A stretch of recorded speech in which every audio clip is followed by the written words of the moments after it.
blessed day to each and everyone. Are you ready to discover more about English? So, without further ado, let us start. For today's lesson, we are going to learn about the simple tense of the verb. What is the meaning of tense?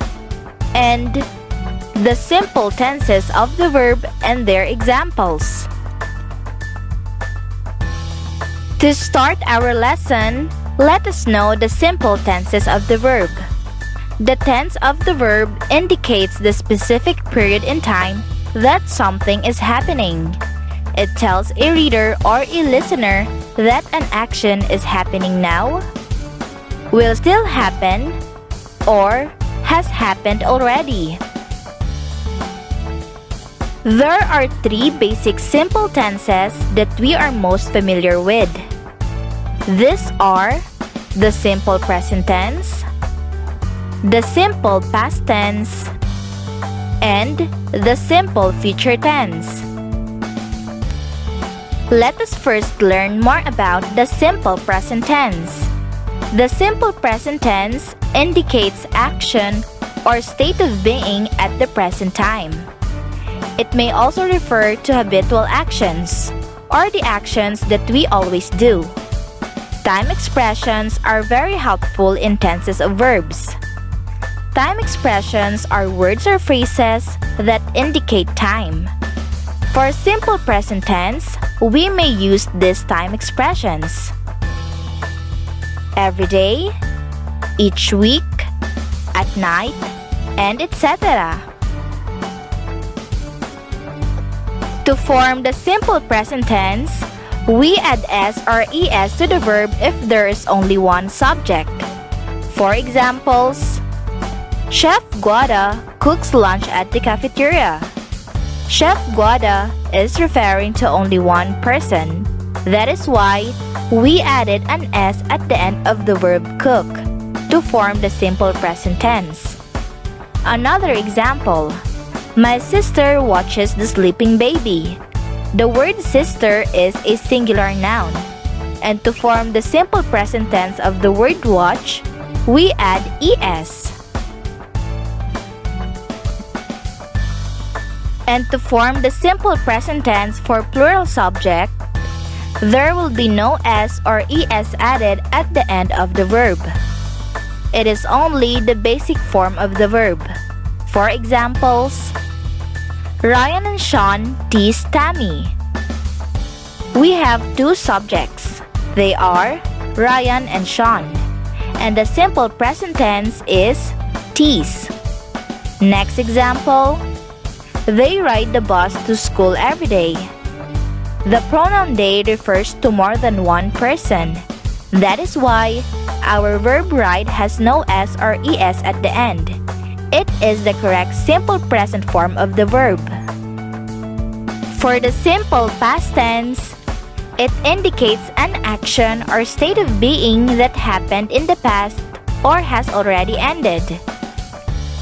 Time expressions such as yesterday, last Friday, a week ago, and etc. may be used. In forming the simple past tense of regular verbs, we need to add d or ed at the end of the verb. For examples, Guada placed the books in the shelves. Our regular verb in the sentence is place. And to form its simple past tense, we add d at the end. The reason why we have the word placed. Next example, many policemen saluted the general. Our simple past tense is the verb saluted. All of the sentences express past actions. For the case of irregular verbs, we do not form their past tense and past participle by adding d or ed. Mostly, they change their spelling. For examples, Guada drank the water on the table. The irregular verb in the past form is drunk. Drink is the present form of it. Another example, my mother bought me a pair of shoes. The simple past is the irregular verb bought, which is the past form of buy. Here are the commonly used irregular verbs and how their past tense and past participle are formed. For the first column, we have the present form of the verb. The second column, it is for the past form of the verb. And for the last column, it refers to the past participle of the verb. Now, here are the irregular verbs in their present, past, and past participle form. We have do, did, done. Take, took, taken. Drink, drunk, drunk. For the past participle drunk, there is a change of spelling. Instead of A, we have letter U. Next, drive, drove, driven. Eat, ate, eaten.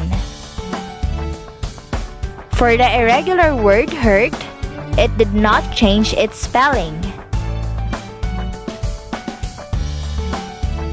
We also have keep, kept, and kept. Know, knew, known. Lay, laid, and laid.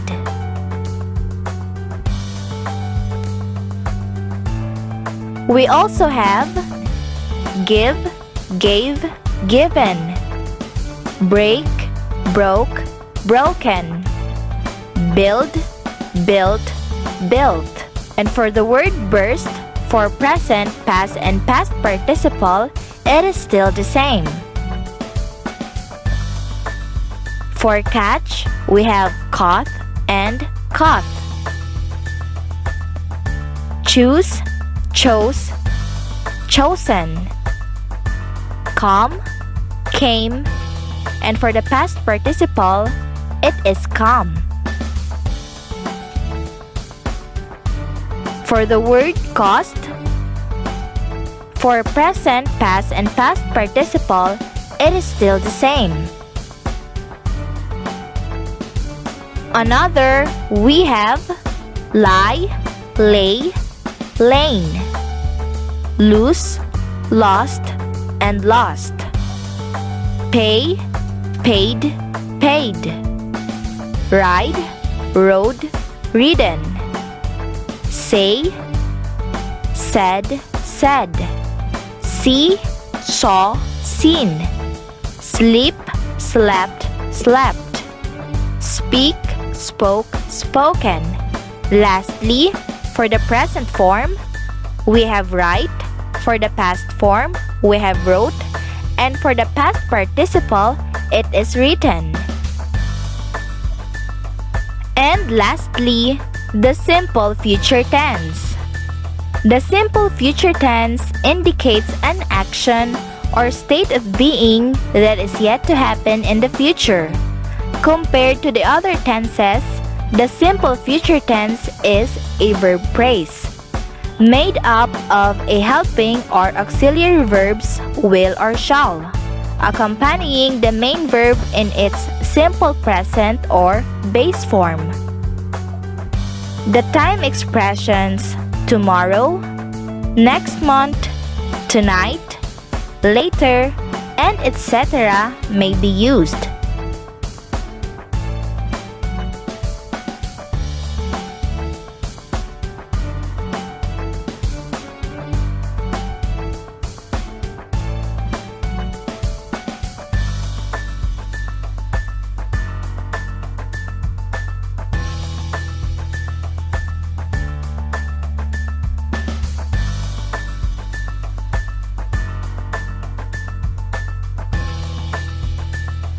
Again, to form the simple future tense, we have will or shall plus the main verb in base form. For examples, she will learn her lesson after the punishment. The simple future tense used is the verb phrase we'll learn. And for the last example, the green team shall compete tonight. The simple future tense is the verb phrase shall compete. In the sentence, tonight is used as the time expression.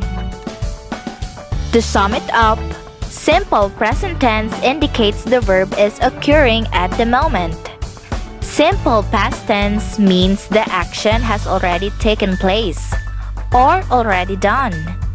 And the simple future tense specifies action that will take place at a later time or in the future. Verbs are very important part of speech because without them, a sentence cannot exist. Using the right tense can help prevent misunderstandings and a key to effective writing. And that ends our lesson. I hope you learned a lot.